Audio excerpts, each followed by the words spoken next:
Vamos a hablar acerca de la radiografía del jubilado laburante, aquellos que no les alcanza con lo que cobran de su jubilación y tienen que seguir trabajando, es decir, ocupando otros puestos de trabajo, muchos de ellos en la precariedad y por supuesto muy mal pagos también. Vamos a hacer este estudio que ha sido llevado adelante en cuanto a analizado el año 2025. En el cuarto trimestre del año pasado, el 5,1% de los jubilados que tienen a partir de los 65 años son aquellos que ocupan un lugar de trabajo, son los que están trabajando actualmente.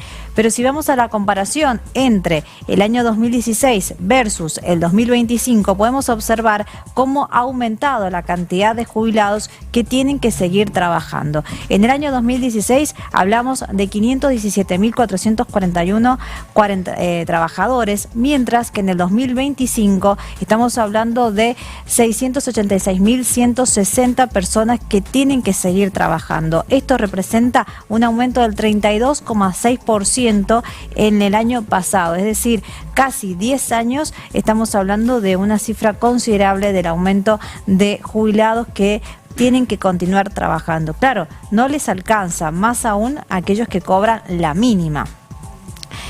Bueno, ¿a qué se dedica? El 55,7% en la informalidad, decíamos, aquellos que trabajan por supuesto en negro, que les pagan muy poco. El 48,1% son cuentapropismo, que es, por ejemplo, aquellos que se ponen un kiosco, un negocio o que empiezan a emprender en algo pequeño. El 43,2% son los que tienen un trabajo asalariado. El 7,2% son patrones, 1,5% trabajo sin remuneración. La verdad es que tienen que rebuscársela los jubilados para que puedan sobrevivir, porque la verdad es que no alcanza. Ustedes imagínense que cobrando la mínima es muy mínima, ¿no? Es imposible, y mucho más aquellos que tienen que alquilar, más sumar los remedios, los impuestos, la comida. Claro, obviamente que 450.000 pesos no alcanza. Por eso es que salimos a preguntar en la Bolsa de Empleo cuál es la situación de los jubilados en la provincia de Mendoza, y es alarmante. Nos decían esto. Responde un poco al contexto socioeconómico general del país. Mendoza no está exento. Se ve mucho desde el área de recursos humanos y desde la Bolsa de Empleo la necesidad constante de las personas de poder encontrar un ingreso, un nuevo ingreso.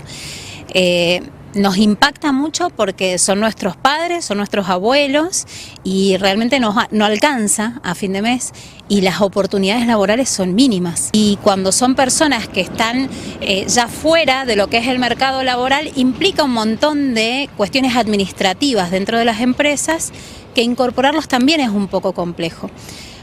Pero más allá de la voluntad o no de empresas de incorporar personas que estén jubiladas ya, es alarmante que personas que estaban dentro de su pasividad laboral hayan tenido que volver ya sea al mercado informal o al pedido ¿no? de por favor, trabajé 10, 12 años en X rubro y ahora necesito volver a la actividad para poder llegar a fin de mes. No hay demasiada cantidad de oportunidades para poder volverlos al mercado, entonces empezás a verlos en un mercado o informal de empleo o en estos microemprendimientos que empiezan a surgir, donde empiezan a hacer viandas desde su casa, donde empieza a haber más cafeteros o gente que vende verdura puerta a puerta. Y lo vamos viendo en crecida, no es algo que se haya sostenido o haya disminuido, sino que cada vez es peor.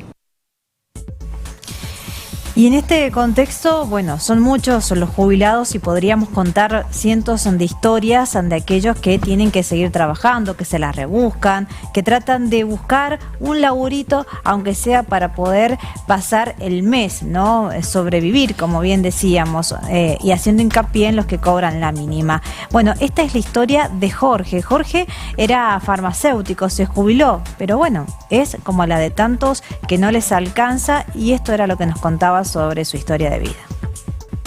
Yo soy jubilado, entonces el tiempo hay que matarlo a veces con trabajo.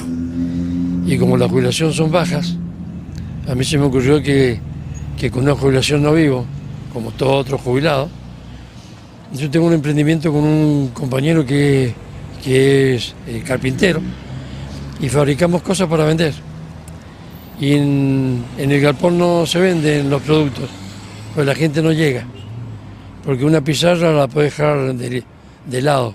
Están comprando comida, entonces se me ocurrió pararme acá en un tiempo más o menos libre, porque la mañana trabajo en el galpón. Y después antes de llegar a mi casa me vengo acá y algo vendo, gracias a Dios. Yo era empleado de YPF, de SUPE, una farmacia sindical, y me jubilé con la mínima, 500.000 pesos creo. ¿Cómo hace para vivir con la mínima sin este emprendimiento? No se podría vivir. Tengo 70 años y me doy cuenta que con ese importe no se vive, nada. Entonces la junto con la de mi esposa, juntamos 1 millón entre los dos. Todos los gobiernos son iguales para mí, porque esto no viene de ahora, esto venimos tratando de antes. Entonces nunca tuvimos jubilaciones buenas. Y bueno, tenés que salir así, como dicen, te la rebuscás. Yo estoy conforme porque yo soy muy tenaz con el trabajo, entonces no sé la plata que junto porque vendo realmente. Entonces después me doy gusto de irme de vacaciones con el sacrificio mío. Al ser siempre igual y trabajar es como que no he dependido de los gobiernos, porque lo que más van a sufrir son los hijos. Yo ya la pasé, 70 años vividos, pero a ellos ¿qué les queda? Por lo que yo veo, se les viene una parte difícil, más difícil que la que hemos vivido nosotros.